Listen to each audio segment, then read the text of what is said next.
If I asked you to name the ingredients of a classic British ghost story, I expect you'd conjure up a familiar list.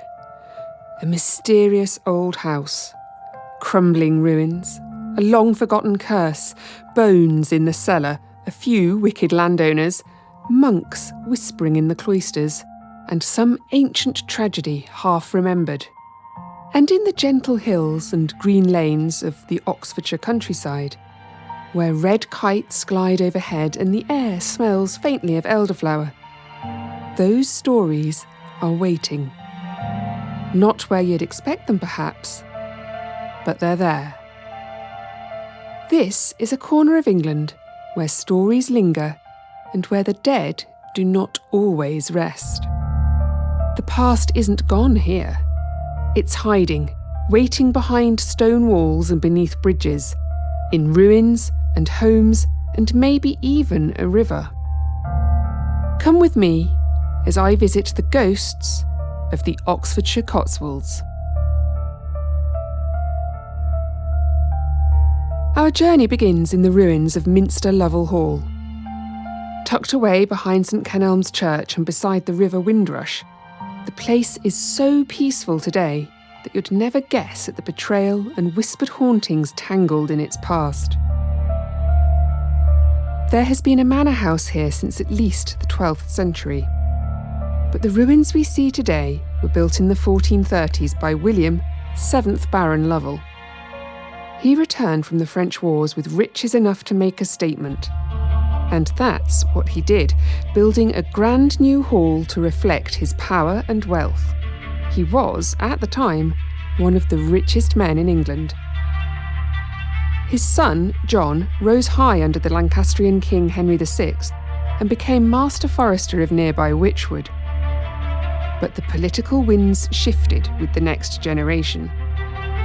John's son Francis took the Yorkist side, becoming a close ally of Richard III, who made him Viscount Lovell. Resentment at Francis's escalating powers led a contemporary to compose a couplet about him, and two of Richard's other favourites, William Catesby and Richard Ratcliffe, which went: "The cat, the rat, and Lovell our dog rule all England under the hog." When Richard fell, Francis Lovell vanished.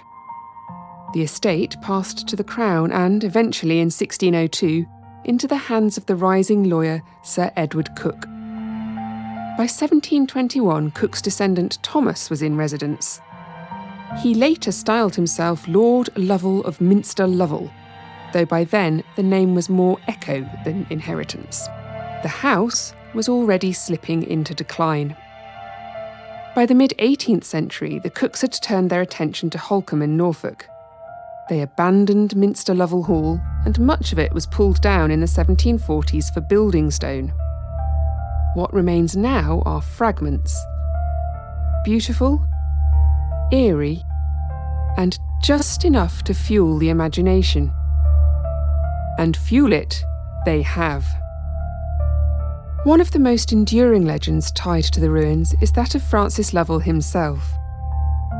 After the defeat of the Yorkists at the Battle of Stoke Field in 1487, Lovell simply disappeared.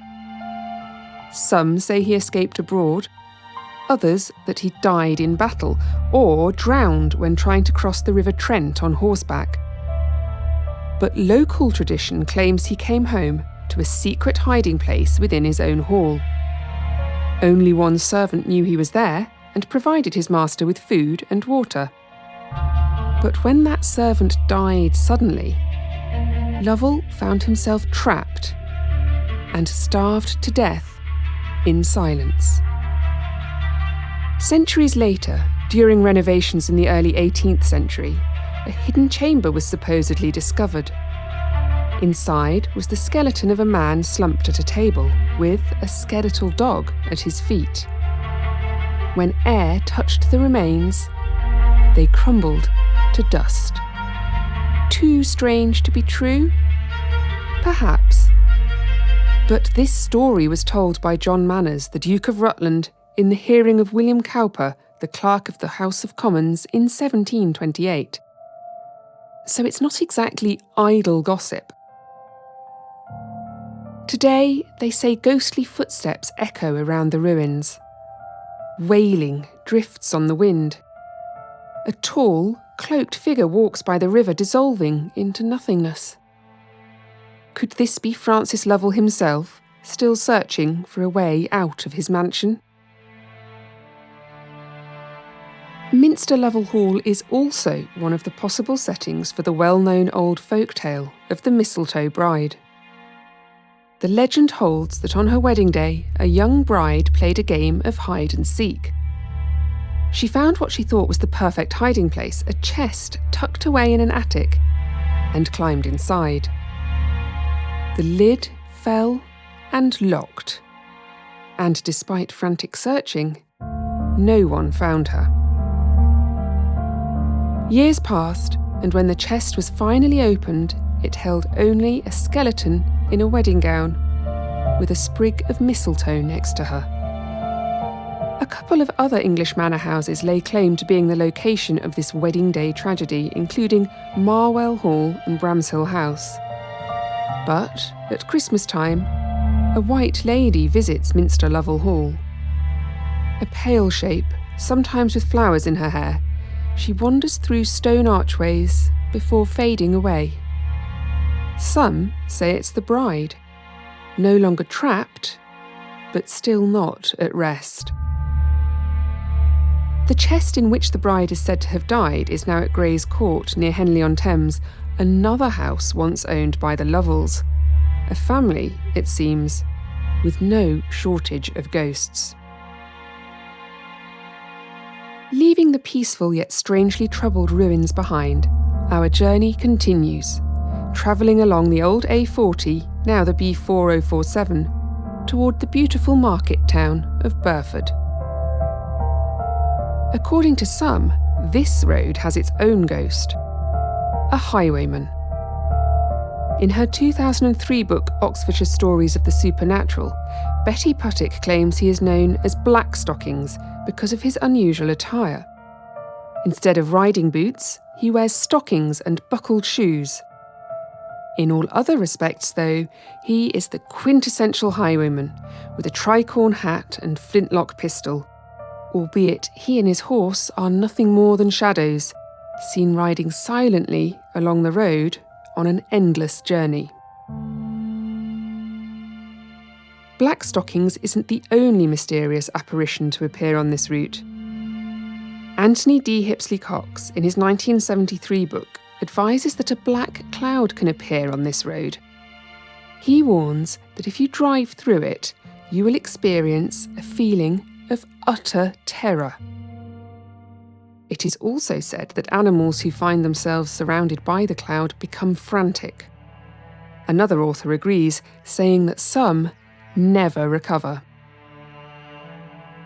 I made it safely to Burford without encountering either of these unsettling phantoms, though it was early afternoon on a bright day in May, and I can imagine shadows coming to life along this route on a dark, lonely night.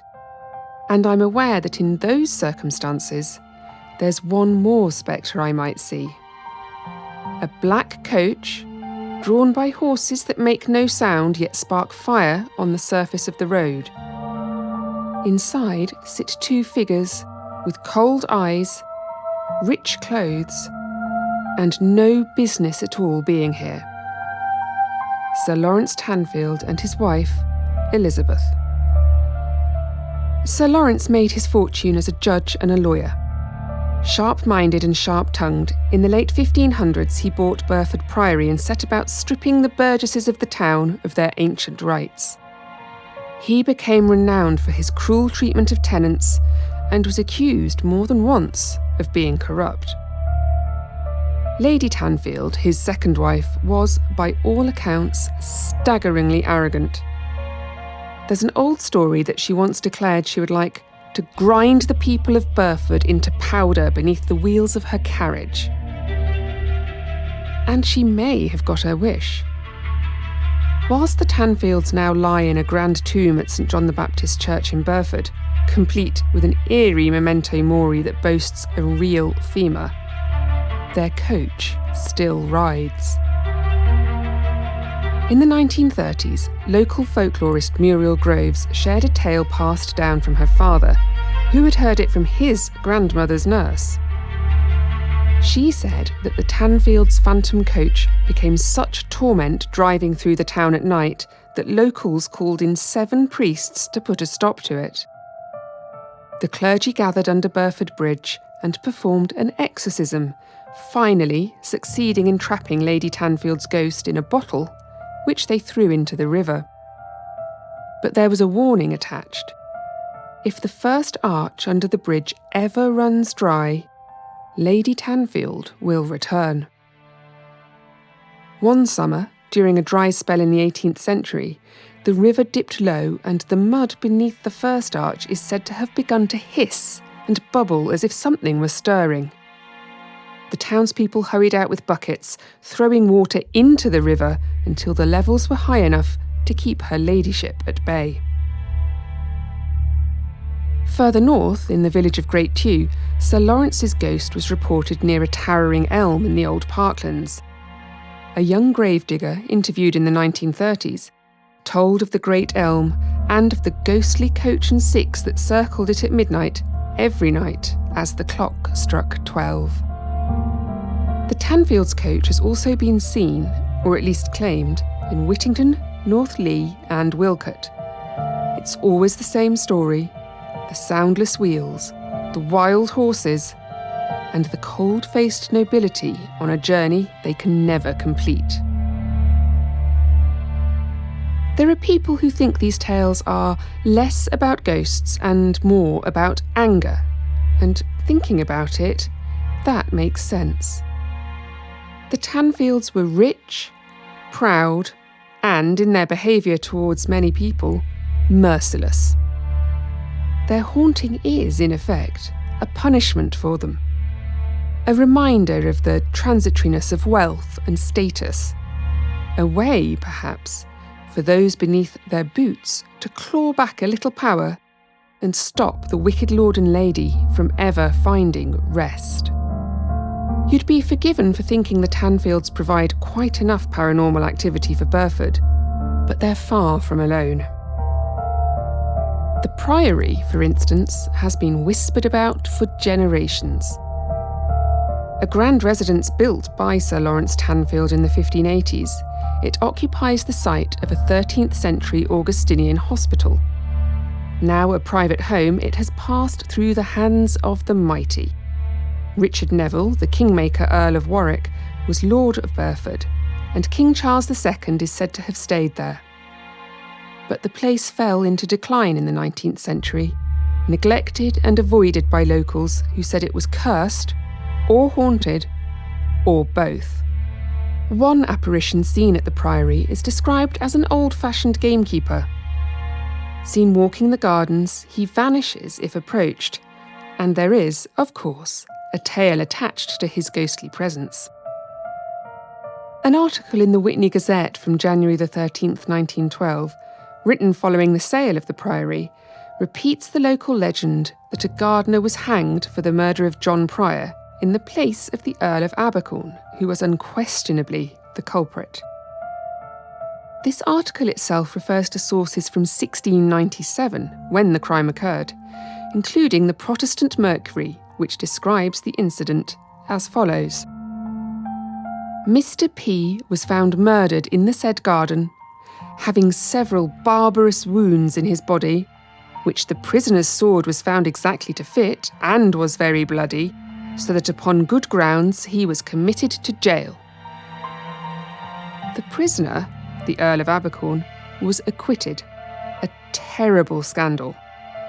And if a gardener was hanged for the crime instead, which I should add I can't find any evidence of, then it takes no great stretch of the imagination to understand why his aggrieved spirit might still visit the Priory grounds today.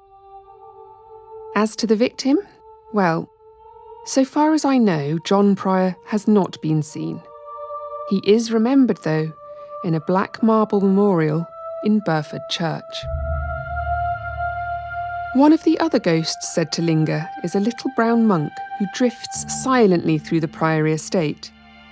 And every morning, a mysterious bell rings out at 2 o'clock, and not a minute before or after.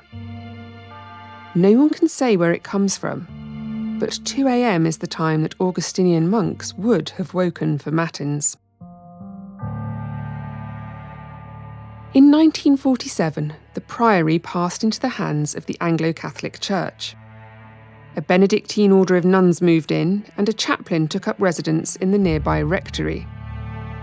A parsonage should be a safe and sacred space, but strange things were reported there too. Objects seemed to be thrown across rooms when no one was near them. Screams issued from spaces that turned out to be empty. Things materialised and vanished, and some of the sisters spoke of a sadness in the air so thick it felt like grief had a shape. Who or what causes these manifestations isn't known, but for whatever reason, a deep unhappiness seems to have soaked into the very stones of the rectory. I mentioned that Burford Priory is now a private home again. It was bought by Elizabeth Murdoch and Matthew Freud in 2008, and despite featuring in a number of Society page-type articles about its renovation and wonderful gardens, ghostly visitors don't get a mention. But doesn't it look like it's sprung from the pages of an M.R. James or E.F. Benson ghost story? Built by a wicked lord on the site of a religious hospital, visited by kings and the location of at least one murder. I can understand why, for so many years, locals found it an unwelcoming place. As we come to the end of our journey and leave Burford, let's consider the view with our supernatural eye. The Oxfordshire Cotswolds may look like a pastoral idyll, all golden stone and green hedgerows, sleepy villages and winding lanes. But listen closely and you'll hear a dark note beneath the birdsong. These hills remember. They hold tight to stories of betrayal, injustice, grief and vengeance. Some say ghosts are the past refusing to be forgotten. If that's true, then these spirits aren't lingering for fear or fury alone, but to remind us that history isn't something buried, it walks beside us still. You only have to look over your shoulder or down that dark lane to feel it. These ghosts aren't just haunting old ruins, they're haunting our memories and the stories we tell. If you've enjoyed wandering these haunted paths with me, please consider liking this video, subscribing to the channel, and sharing it with someone who likes to walk with one foot in the past. There are more stories waiting in the shadows. I'll see you there.